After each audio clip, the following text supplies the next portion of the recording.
الرحمن الرحیم ربنا اغفر لنا ذنوبنا واسرافنا فی امرنا وثبت اقدامنا وانصرنا علی القوم الکافرین فآتاہم اللہ ثواب الدنیا وحسن ثواب الآخرہ واللہ یحب المحسنین۔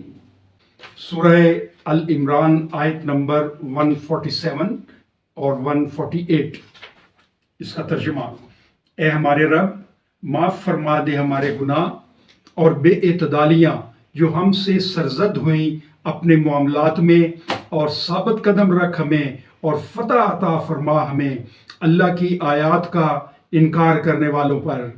سو عطا فرمایا ان کو اللہ نے صلہ دنیا کا بھی اور بہترین اجر آخرت کا بھی، اور اللہ محبوب رکھتا ہے نیک کام کرنے والوں کو۔